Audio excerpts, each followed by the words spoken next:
ರಾಜ್ಯದ ಸೆಸ್ ಏನಾದ್ರು ಕಡಿಮೆ ಮಾಡ್ತೀರಾ ಅಂತ ಪ್ರಸ್ತಾಪ ಏನಾದರೂ ಇದಾವ ಅಂತ? ಟ್ಯಾಕ್ಸ್ ಏನಾದ್ರು ನೀವು ಕಡಿಮೆ ಮಾಡ್ತೀರಾ ರಾಜ್ಯದಿಂದ ಅಂತ ಸರ್? ಯಾವುದು? ಪೆಟ್ರೋಲ್ ಡೀಸೆಲ್ದು ಸರ್. ಅವ್ರು ಏರ್ಸೋದು ನಾವು ಕಡಿಮೆ ಮಾಡೋದ? ಅವ್ರಿಗೆ ನೀವು ಏನು ಮಾತಾಡೋದೇ ಇಲ್ಲ. ಅವ್ರು ಏರ್ಸಿದ್ರು ನಾವು ಕಡಿಮೆ ಮಾಡ್ತೀವಿ ಅಂತ ಪ್ರಶ್ನೆ ಕೇಳ್ತಿರೋ ಹೊರತು ಅವ್ರು ಏರ್ಸೋದ್ರ ಬಗ್ಗೆ ನರೇಂದ್ರ ಮೋದಿಯವರು ಅಧಿಕಾರಕ್ಕೆ ಬಂದಾಗ ಎಷ್ಟಿತ್ತು? ಮನಮೋಹನ್ ಸಿಂಗ್ ಅವರು ಎಷ್ಟಿತ್ತು ಪೆಟ್ರೋಲ್ ಬೆಲೆ?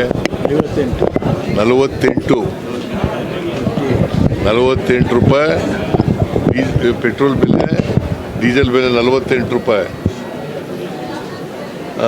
ಪೆಟ್ರೋಲ್ ಬೆಲೆ 70 ರೂಪಾಯಿ ಇತ್ತು. ಗ್ಯಾಸ್ ಬೆಲೆ ಎಷ್ಟಿತ್ತು? 414. ಈಗ ಎಷ್ಟಾಗಿದೆ? ಮತ್ತೆ ಯಾರು ಮಾಡೋದು ಇದನ್ನ? ನೀವೇನು ರಾಜ್ಯ ಜನತೆ ಏನಾದ್ರು ಸ್ವಲ್ಪ ರಿಲ್ಯಾಕ್ಸ್ ಮಾಡ್ತೀರಾ? ರಾಜ್ಯ ಜಾಸ್ತಿ ಇದೆ ಅಲ್ಲ, ಇದ್ನ್ಯಾಕೆ ಪ್ರಶ್ನೆ ಕೇಳ್ತಾ ಇದ್ದೀರಿ? ಅವ್ರು ಹೆಚ್ಚು ಮಾಡಿದ್ರೆ ಇವ್ರು ನೀವು ಕಡಿಮೆ ಮಾಡಿ ಅಂತ ಜನರಿಗೆ ಏನಾದ್ರು ನೀವು ನಿಮ್ಮ ಕಡೆಯಿಂದ ಸಹಕಾರ ಕೊಡ್ತೀರೇನೋ?